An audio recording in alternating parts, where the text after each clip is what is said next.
Mic check. Volume check. Mic check. Peek pop. Peep pop. Peek pop. Pops. Peek pop. Pox and peeps. Pop pop pop. Peeps. Marshmallow peeps. Not good. I love them. Oh man. Well, we're gonna have words about those. But first, we're gonna have words about this, our third episode. We've made it. We've made it to the third episode. This is our junior year here at Podcast High, and I think we're finally starting to get our sea legs. Sea legs in the podcast. Sea There's legs a lot in of the mixed podcast. metaphors here. We're in high school. Look, try to keep up. We're seasoned pros now. This is our third episode, and we've got a treat for you. Do you like heists? Do you like petty larceny? Do you like grand larceny? Do you like armed robbery? I mean, who doesn't? Who among us doesn't? Do you like fiduciary irresponsibility? Oh boy, do I. So we're going to review a few games that loosely have a common theme of thievery / swindling. Just straight up smash and grab. Yeah. We've got a couple of family games. We've got Stop Thief and Clue, the Great Museum Caper. And then we also have Ponzi Scheme. If you just like death by 1,000 cuts, who doesn't? 500 cuts, sure. 750. I mean, I guess that's a little bit, but 1,000 cuts? Man, you haven't really died until you've died from 1,000 cuts. Then after that, we decided to just go ahead and just go whole hog and try to review our first of multiple ones we have on our shelf, our first Vital Lacerda game, Escape Plan, which I think we did a pretty good job. You'll dig it. Hopefully you'll be able to get a good feel for the game despite not actually being able to see the board or any of the components. We don't go through all the rules, don't worry. No. We got to keep this under an hour. Yeah, so here we go. Enjoy.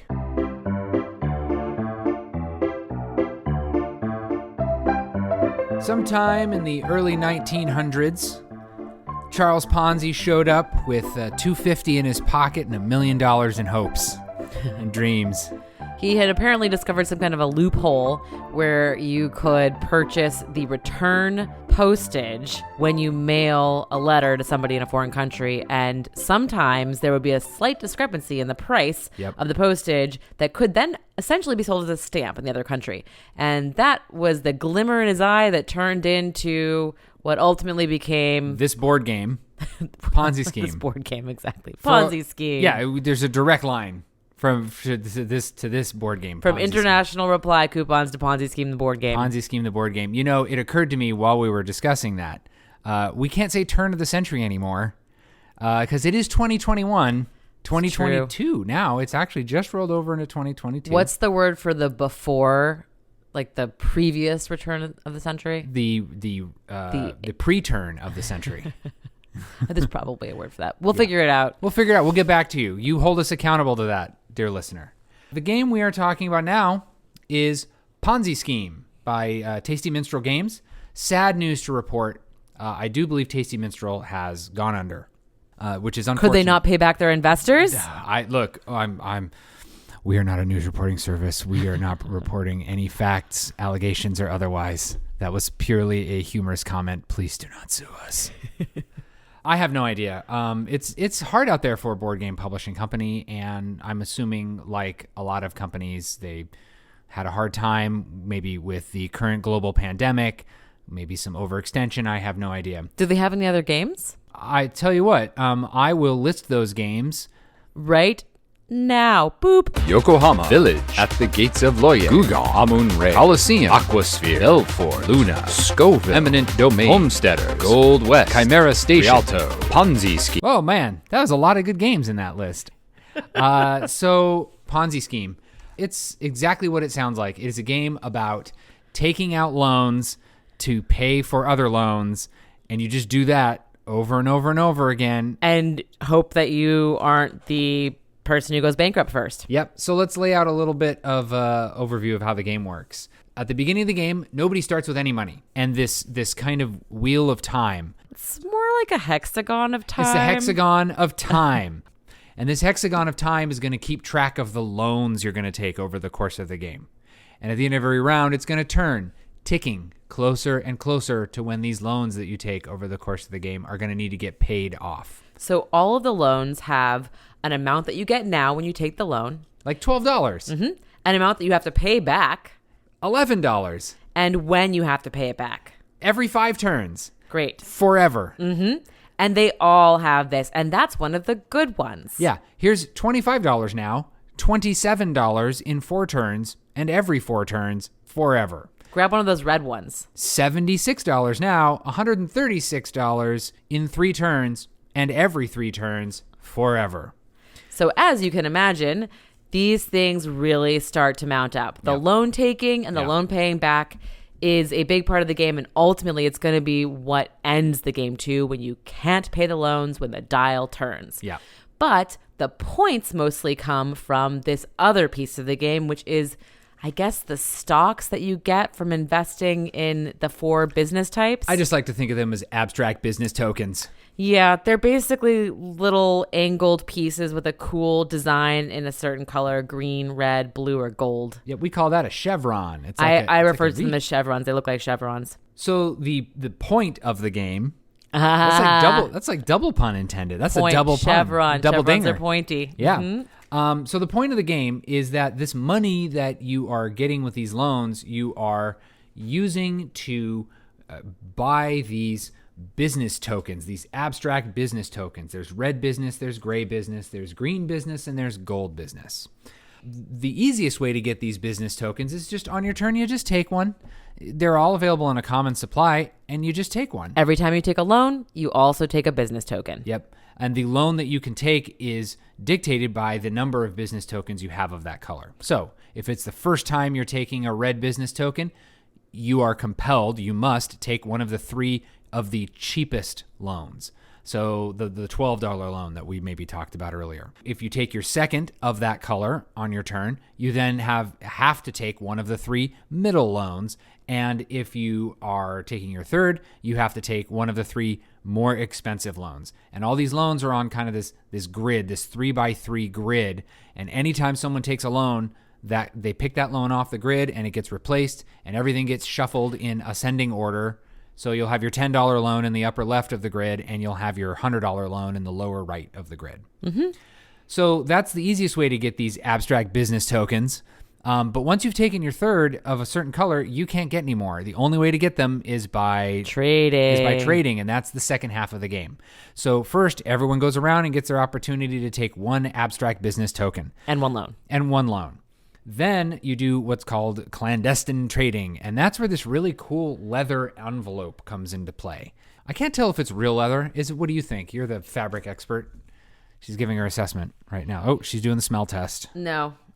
Not Doesn't real pass leather? the smell test. Okay, so we think it's fake leather. Pleather. Mm-hmm. I mean, I suppose given that this game is Ponzi Scheme, the fact that it's a fake leather wallet, very appropriate. Probably appropriate. So what you'll do is if it's your turn to attempt a clandestine trade, I have to pick a player who has the same tokens that I do, at least one of the same tokens that I do. I'm looking over here at Laura. I see that she has red tokens. I have red tokens, and I take a secret amount of money. We all have player screens, and the money we have is kept secret.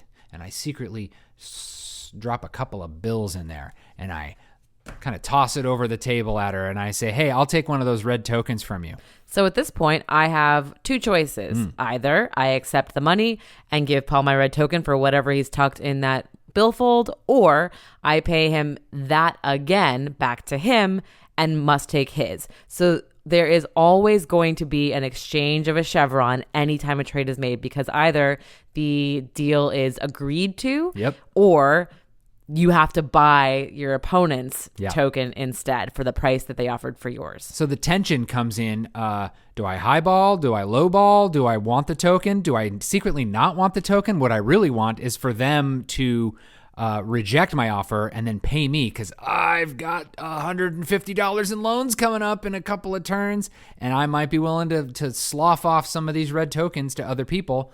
The problem is that at the end of the game, these tokens are worth not just like 1 point each, they scale like dramatically. It's the big way to get points. You can get a little bit of pointage from the money that you have, but it is not a lot by comparison to the chevron points that you can get. The chevron points. You'll get like 1 point for one of a color. You'll get 3 points for two. You'll get 6 points for three. And 10 points for for 4. I think that's called like triangular scaling. 15. I'm not a math scientist. I don't even know what they call A those math guys. scientist? A math scientist. But the game ends when one person goes bankrupt. And then everybody stops. Or multiple people. But yeah, as soon as at least one person goes bankrupt, game is over. Bankrupt person can't win. They're out. No matter how many points they have, they're out. And then whoever has the most points wins. Of the people who didn't go bankrupt. Of the people who didn't go bankrupt. They count up their Chevron points. There is some points for leftover cash on hand. There are some luxury tiles you can buy. I'm not even going to talk about them because I don't understand. There's only 4 of them. They're very expensive, and you need your money over the course of the game. So we're not really sure what the advantage is to buying them. They don't give you any extra points or anything. So, dear listener, forget the last 15 seconds Never of this discussion happened. actually happened. It's a really good game. It's a nice balancing act. Really, the whole thing is a balancing act between taking the loans you need to have so that you can get the chevrons that you need to have so you can participate in the trading, but also being able to move chevrons away out of your hand to get money when you need it, or to buy them ultimately when you see that the end is near so that you have a number of points in your hand. I really like this game, and I am terrible at it. Yeah, I'm really bad at it too. I'm going to tell you, dear listener, if you're listening to this, and I hope you are, and you're just like, oh, math, oh God, and you're getting ready to run screaming from wherever you are, hopefully not your car on the freeway going at like 50 miles an hour. Do not run screaming from your car going 50 miles an hour. I think I know where you're going with this. You're about to tell them, like, well, it even says here on the back, can I use a calculator? You are free to use calculators, but that doesn't really help. Strangely, players using calculators tend to have a higher chance of losing and bankrupting. well, we have a literal case in point in this. We have played this a few times recently, in maybe the past couple of months, and 2 times our artist friend, who literally sits here and doodles in her sketchbook when it's not her turn, has won the game. Oh, yeah. Oh, dear sweet Anne. We love her to death, and both times she has paid almost zero attention to the goings-on around the table and has managed to win. The first time she won, it's because all 3 of us, the other 3 players, went bankrupt on the exact same turn because of something we forgot to mention. Sometimes, if enough of a certain type of loan is populating that 3x3 grid we were talking about earlier, sometimes that can trigger what's called the bear market. Where your dial has to move not 1 but 2 times. Time moves twice as fast. So that loan you thought you had 2 turns to pay off, you actually have to pay off now. And that's what happened with that first game that she won, where everyone at the table went bankrupt except for her. And I think she had like $1 left. But because she was the only one standing, she won. And then in the second one, we had someone on the table who flew too close to the sun and had something like 6 or 7 chevrons in one company. Oh, it was me. I had so many chevrons. I was the Queen of Red. Queen of Red. But she went bankrupt. She flew too close to the sun and had a lot of money due and just couldn't pay it off. And that meant that Anne had the most points. It came down to me and our friend Anne.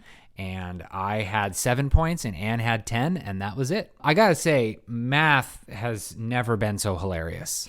The game lasts probably about 7 rounds, I think is the most. We played this like 4 or 5 times. About 7 or 8 rounds is about as long as it lasts. It's a fast game. It gives you a little bit of anxiety, but in a very short-term kind of way, so it's satisfying. Yeah. The trading aspect is really fun because you can take offense at what people give you, get excited about what people give you. Oh, Sir, this is an insult. And yet I'll take it. And yet I'll take it because I need the money. And dear listener, if you're interested in this game, I've got a lead on one for you. You just give me some money, right? And I can get you some copies of this game. And if you can sell those at some kind of profit, you just kick back a little bit to me, and then you can get those people to sell copies of Ponzi Scheme to other people. So listen to our next review, Pyramid Scheme. Great. Now no one's going to want to get in on this.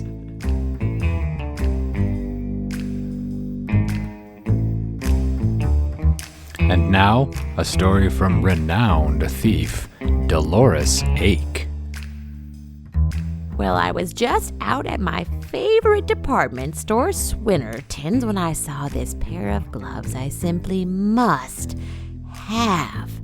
So I nabbed them, and then I walked And then I walked again, and then I opened a door, and then I walked, and then, just for the heck of it, I thought I might smash a window and climb outside. I was just about to get an ice cream cone from the nice man right there, one of those Smurf-shaped ones, when... Stop! Thief! Oh, no. Perfect. Stop Thief. This is a game I had when I was a kid. The box, in fact, says the 1979 classic. Now, I was born in 1978. I will tell you I was not playing this game when I was 1 year old. I do recall having it when I was about 5 or 6, though, and not really fully understanding the game and not really truly understanding it until I was 7. Did you win? Who did you play with? It's a blur back then. That was definitely multiples of decades ago. And honestly, I think I played with my dad. And I don't remember how well I did. I do have strong attachments to this game, feeling pretty smart, figuring out where the thief was. I'm sure I don't know how often that was.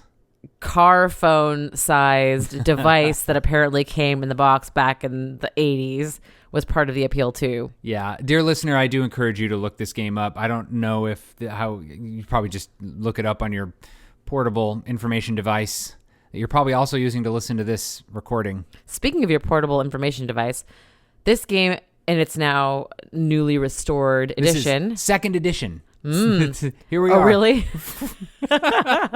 What, 30 some odd years later, second edition. There you go. 40?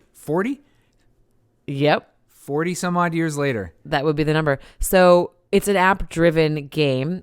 Essentially how it works is that you are a detective and you are competing with the other detectives to catch the thief.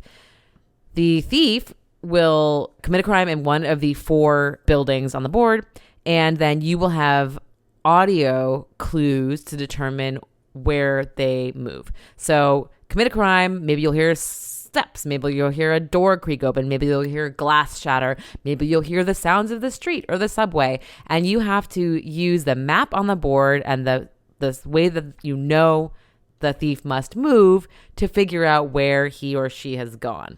Yeah. The old version was a roll and move. When it was your turn, roll a dice and then move that many spaces. This new second edition, the new shiny second edition, gives you a hand of cards to use. And with those cards come some special abilities. So depending on the detective you're playing, maybe you have the ability to climb through windows and other people don't. Or you have the ability to move more. Move further distances more often. Or you can get a secret tip more often than everybody else. A tip being the game literally, depending on the difficulty setting, will literally tell you where the thief is or just give you 2 possible spots or 2 possible sections in 2 different buildings. We picked this game up at Barnes & Noble. It was they were having a big fire sale. Everything must go. Remember when I asked about the fixtures? Hey, you selling the fixtures?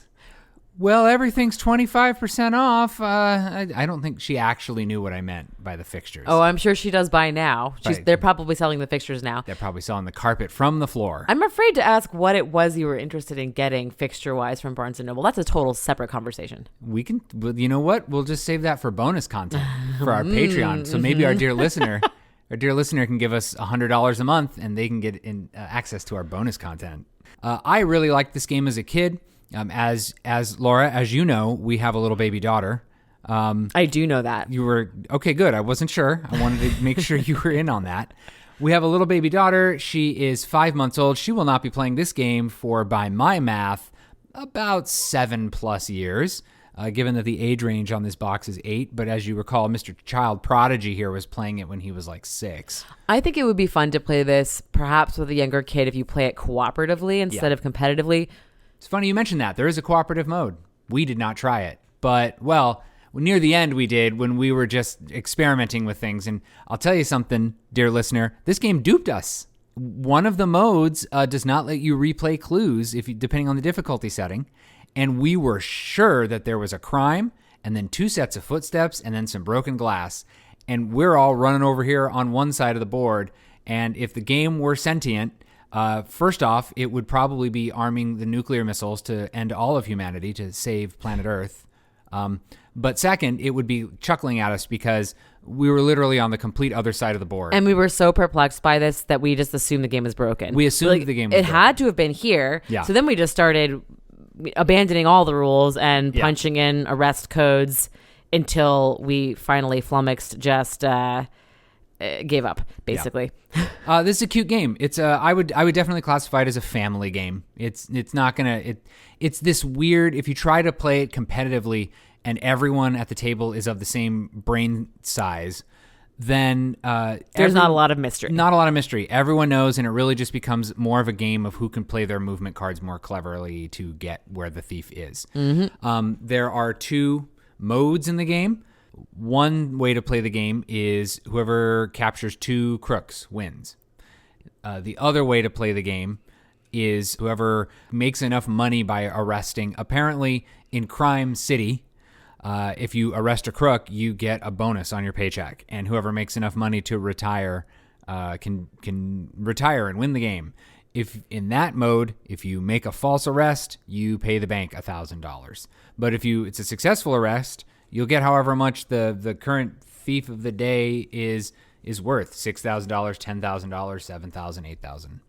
All those. It's more like a thousands. bounty hunter game, really. It's more of a bounty hunter game, but we are detectives. I mean, it does say that I'm a private investigator, actually. There it is. That makes a lot more sense. But yeah, private detector or private detector, private investigator.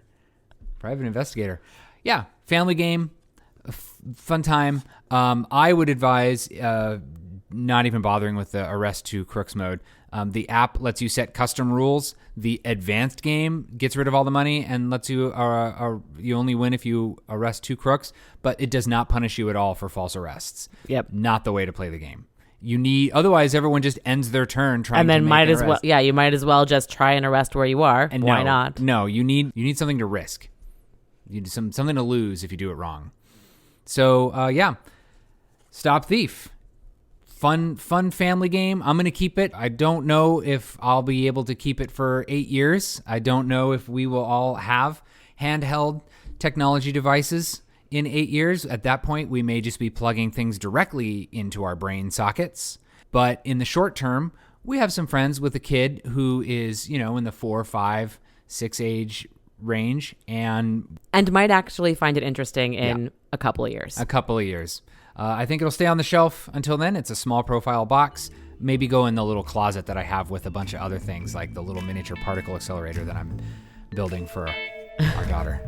The same closet that has all the other games that are No, quote unquote It's expansions. nothing but particle. I got rid of all of them. It's nothing but particle accelerators now. You need one for each particle. Don't question it. Don't put that in. Too late. So it's a dark and stormy night. We're enjoying some capers at this great museum.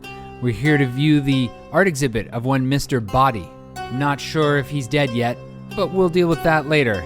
Suddenly the lights go out. Suddenly 3 of the paintings go missing. And then the lights come back on. Nobody's dead. But there's a drafty window. Someone has capered their way out of this museum. Bum, ba, ba, ba. It's Clue, the Great Museum Caper. Did you know that in Great Britain, in the Isle of the Brits, they call it Cluedo?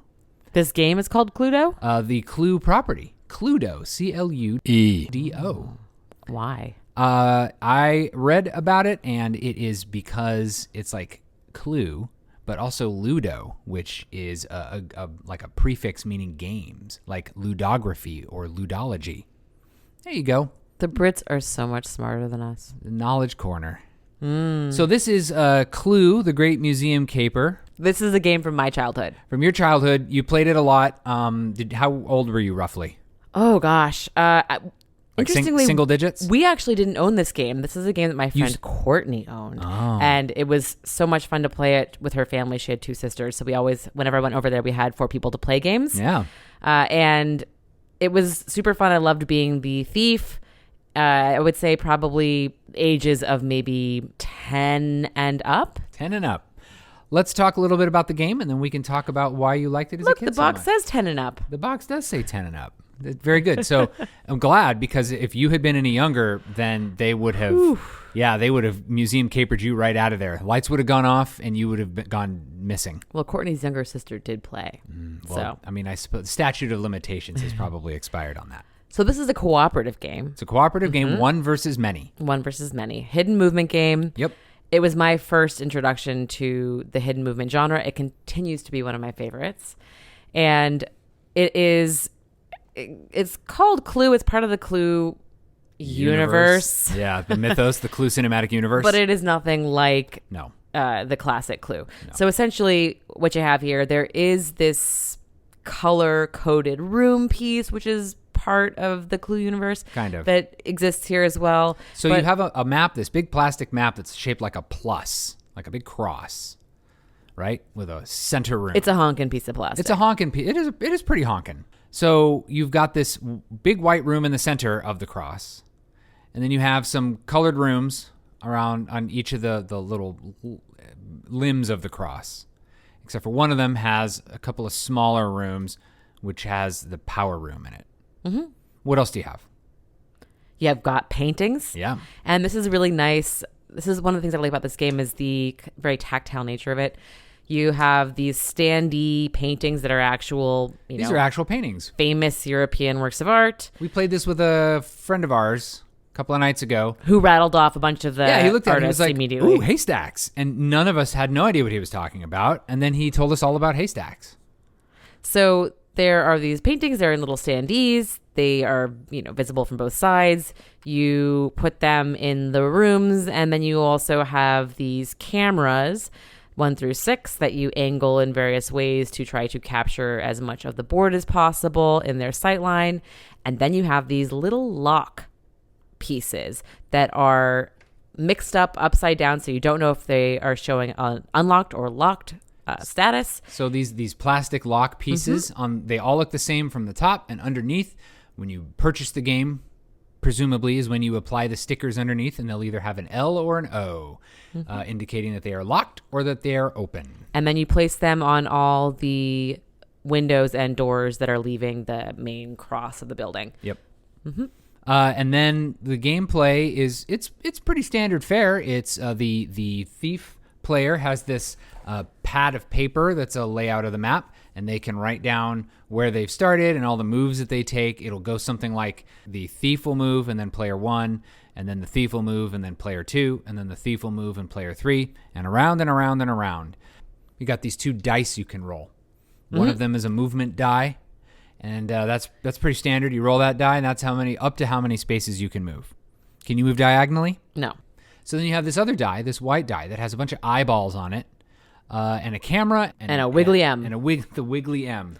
So this is what it tells you what action you can do in addition to your move. And you can take the action before or after you move. Yeah. So the eyeballs just mean that you get to ask, can I see you? You can see orthogonally. You cannot see through walls. Yeah. Pretty standard fare, like you said. Yeah. Then you have the wiggly M, which is the motion detector, where you have to say what color you're on.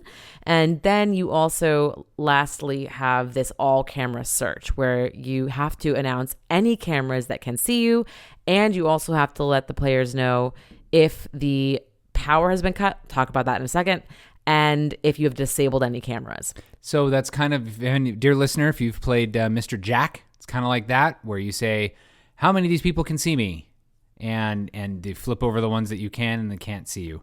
That's kind of the same thing here. Which cameras can see me? A standard move might be positioning yourself in a corner of the hallway where you've got a good sight line down both corridors, and then asking if you can see somebody there.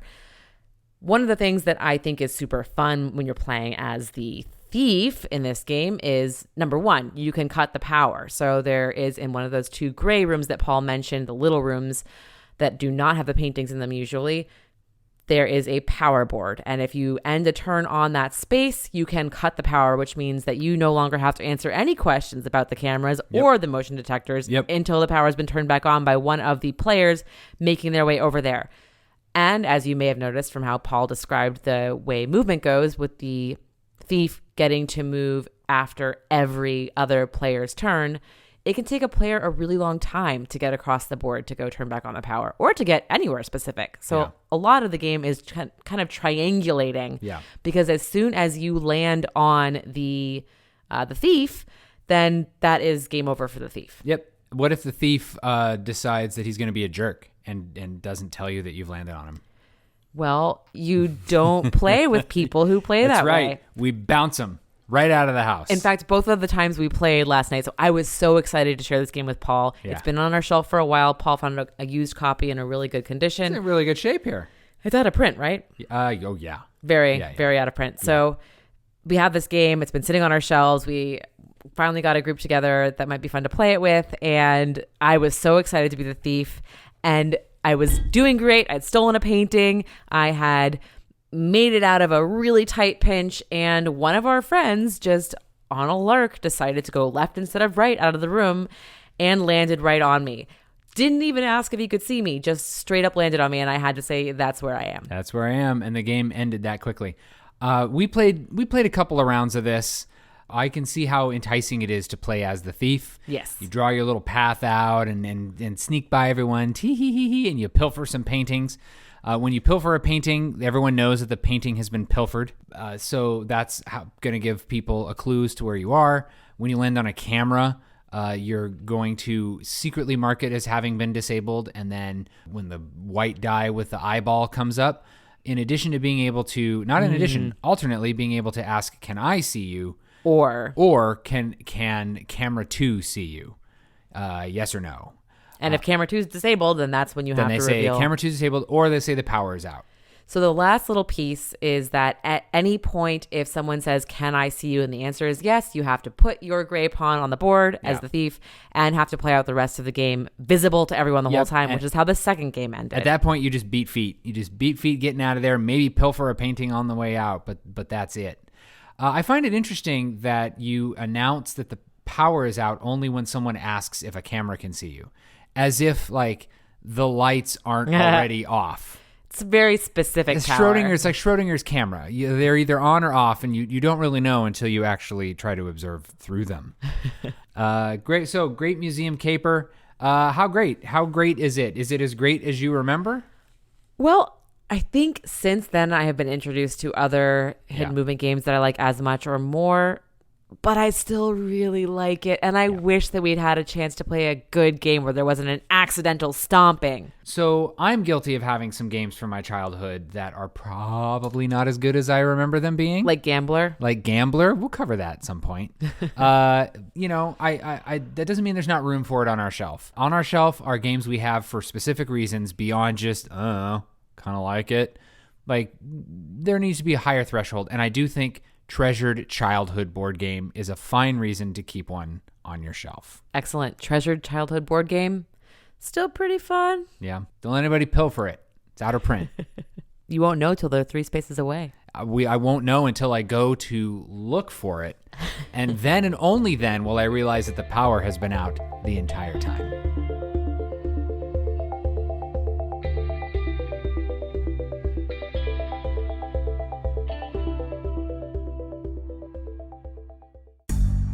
Now listen to me, kid, I got a saying. Don't let yourself get attached to anything you're not willing to walk out on in 30 seconds flat if you feel the heat around the corner. That's your saying. Like, you say that to yourself? That's my saying. That's my motto. Like multiple times, that whole thing exactly like that? Yeah, what? What's wrong with my saying? I don't know, most people have something like short and punchy, like... Oh yeah? Well, like what? Like, drop it if it's hot, or... Yeah. Time to get out of Dodge. Oh, well, I'm sorry I'm not one of your short attention span TikTok average heisters who do heists. I put thought into my saying, and they communicate nuance. It's not an average heist. This Vitala Serta game. That's true. It's not an average heist.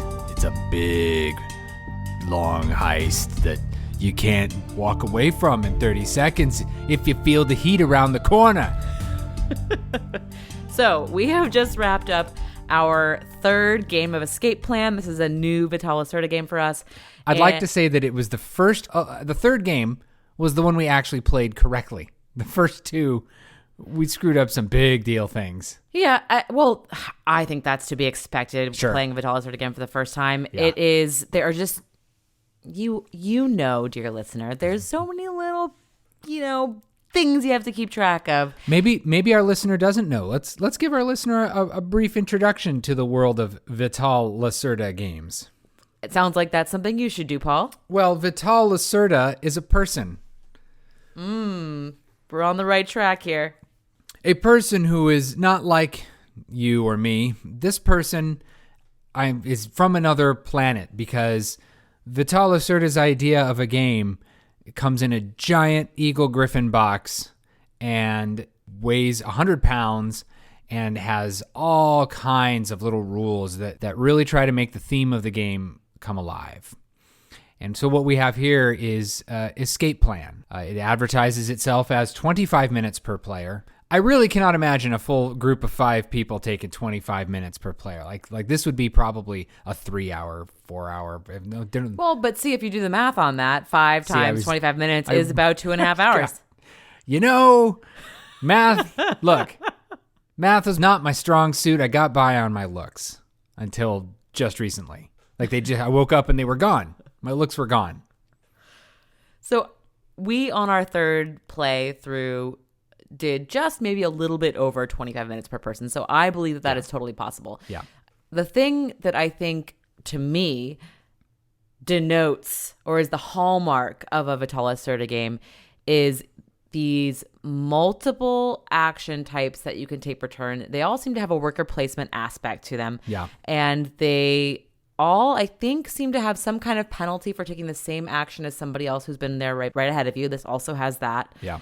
It also just features several different tracks of things. So if you're not going to follow along behind somebody else and take the penalty, you're never for want of something else meaty to do. Let's give a very quick overview of the game. Hopefully one that will not necessarily require our dear listener to actually be looking at a picture of the board. But picture, if you will, dear listener, a big map of hexes. With the biggest, most beautiful hexes maybe you've ever seen in a board game. Handcrafted, artisan. But hand-sized anyway. Hand-sized, that's right. Hand-sized hexes.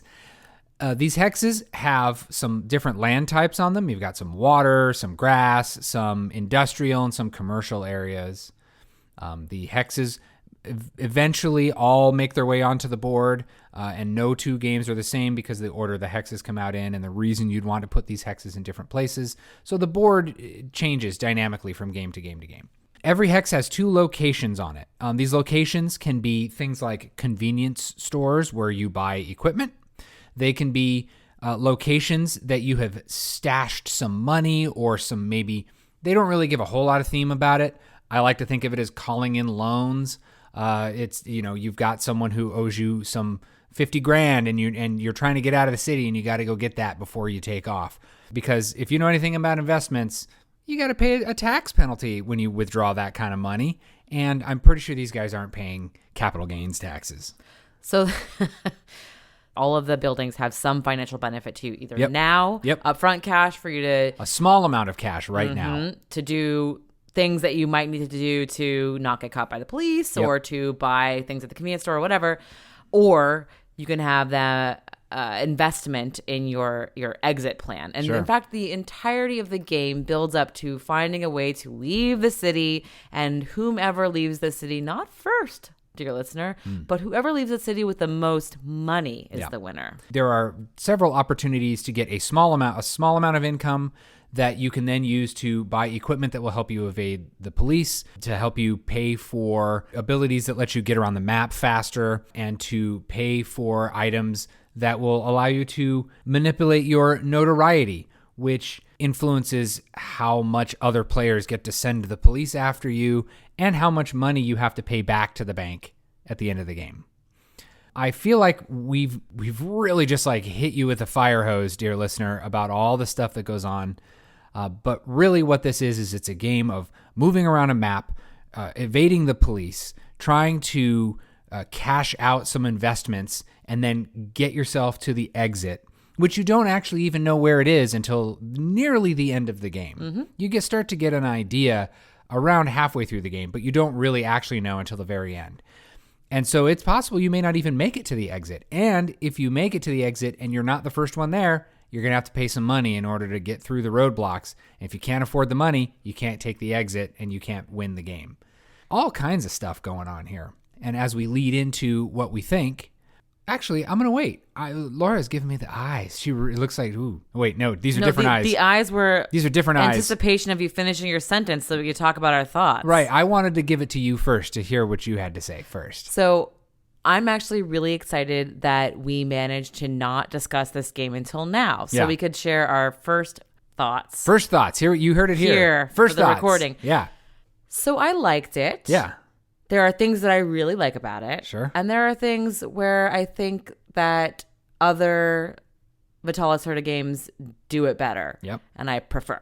Well, what do you got? So, things that I really like. As I have mentioned before, I really love modular map hex laying games a lot. Yep. And I like that aspect of gridding everything together and building the map as the game goes on. I like that very, very much. I typically don't, but in this game, I really like how the city builds itself out from the center on out. In this particular game, I dig it. I think it's a really cool feeling to build this city out as you play. And also on that note, in general, if a turn goes normally, you will have 3 movement points per turn. And one of the cool things about the way that the board is assembled is that as you connect land masses or bodies of water the same type across multiple tiles, you can get what is essentially one movement point to slide you. I'm looking at our board right now, and there's this massive lake over there, and you can slide all the way from here, all the way around, way to over there, only spending 1 movement point. In 1 movement, it's this big, giant, citywide slip and slide that you could just get a running start, and you just or like a Tony Hawk rail grinding extravaganza, just surfing your way from one end of the city to the other if you've got enough terrain connecting it. So I like that. That's I cool. like that a lot. I also like the buildings and the choices that you have in every time you go to a location. You've got all these kinds of other things that you can do. Yeah. And like many Vitalis Serta games, it is important to try to maximize your efficiency. So for example, you need keys to be able to get stuff from the lockers at the convenience store. You have to go to a safe house to get a key before you can go there. However, to unlock the lockers, you also need to have a certain number of folks that you have put in your, I guess it's looks like a denim pocket. They're called contacts. They are contacts that you have picked up. Are we sliding their business cards in our pockets or something? Sure. The art design is a little questionable for me on that one, but nonetheless, you need to have a certain number of them, and you pick them up by going to the other building types. So you have to figure out at what point you're going to get on the hamster wheel. Yep. And I kind of like that part of it, of building the momentum by choosing which things you're going to do first, so that future moves will be more efficient and more productive for you. I like that. Yeah. Would you like to share what you like before I go into some of the stuff I didn't like about it? I think you're doing a pretty good job of covering it. I think planning your turn 1 or 2 turns ahead, you don't feel like you're lost too much in it. The time it takes other people. Now, we've only played a 2-player game with this robot third player that happens when you play with 2 players. But I felt like I had just enough time to plan my turn while you were taking your turn. Mm-hmm. So I don't feel like you're just sitting there waiting for the actual execution of a turn, which it just kills a big, heavy game. When you know what you're going to do, and whoever's turn it is, they're trying to do what they're doing, but there's just so many pieces to move around and so much stuff to do. Despite all of the stuff on this board, I don't feel like it's overwhelming. Was there anything you wanted to add that you liked? I like the variety of contacts that become available to you over the course of the game. Spies, snitches, fighters, informers, they all do all kinds of cool different things, and it feels very thematic, where you give $1 to someone. I guess they're thousands of dollars, not just $1. This isn't 1915. You give $1,000 to someone, and it makes one of the cops go away.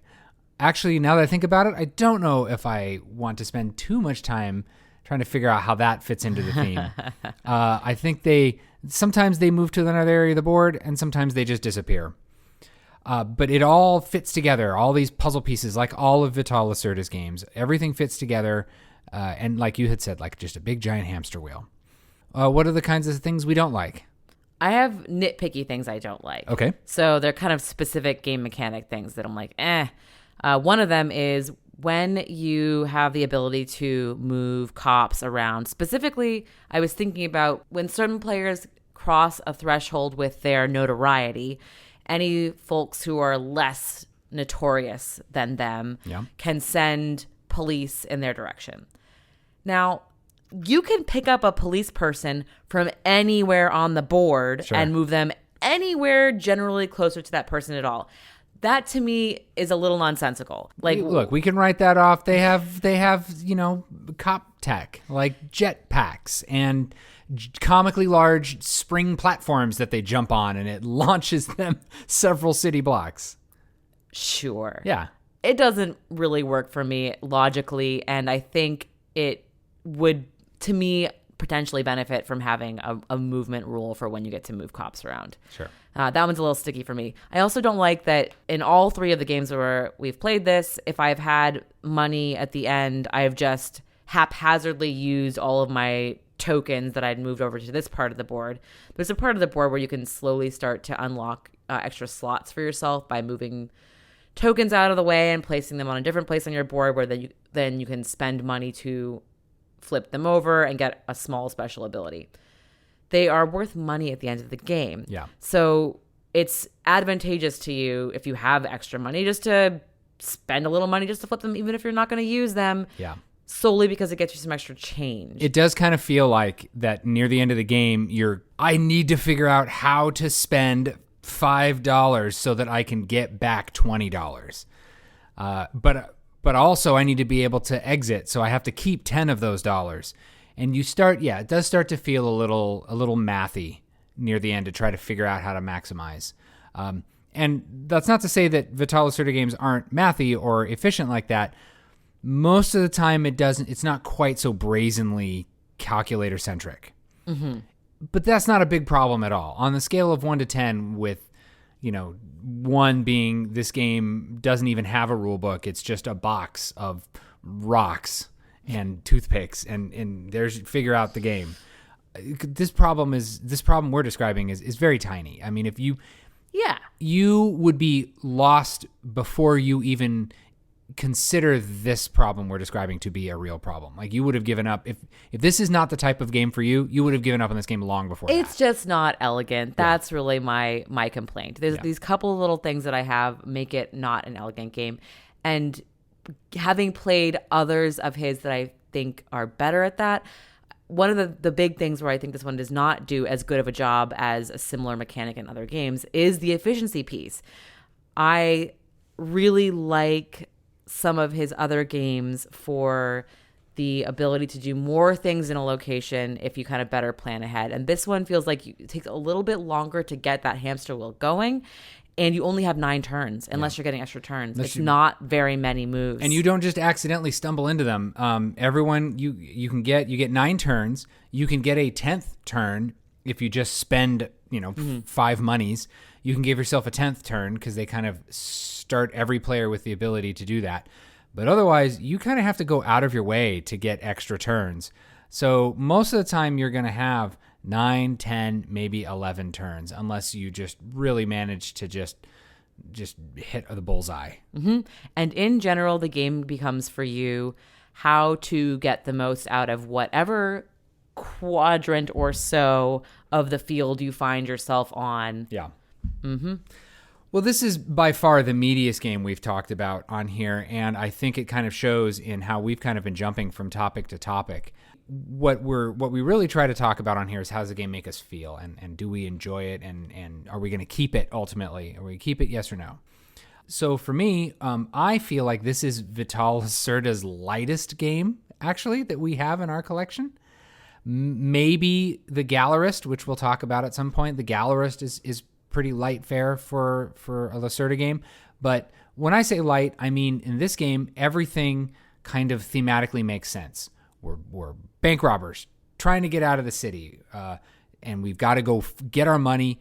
and we got to get out on the third day. Here's a biker gang that's going to help us out. Oh, we're running from the cops. Oh, now we're riding a helicopter. Like anyone who's even watched someone else play Grand Theft Auto can visualize what this is like, or seen any kind of heist movie can visualize what's going on. It does tell a good story as you play it through. And I'm excited to play it with some of our friends who have maybe not really experienced a Lacerda game, and I don't necessarily want to drop Kanban EV in front of them, which is another game we'll talk about at some other point.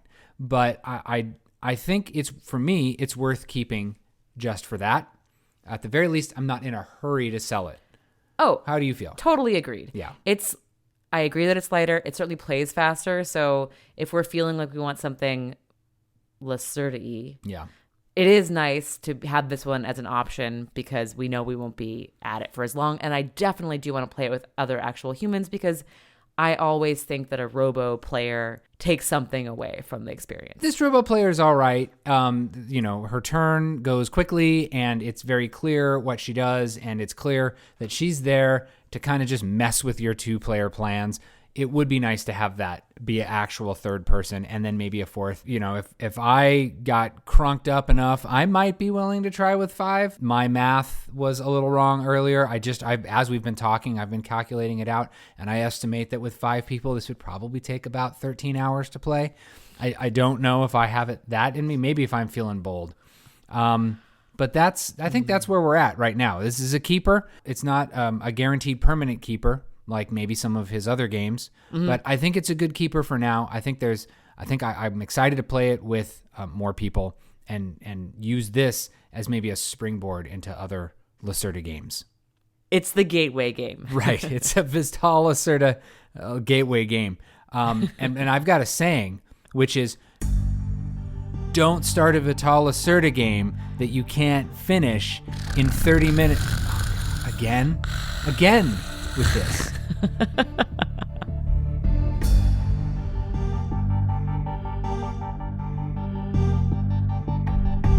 Well, no, that was fun.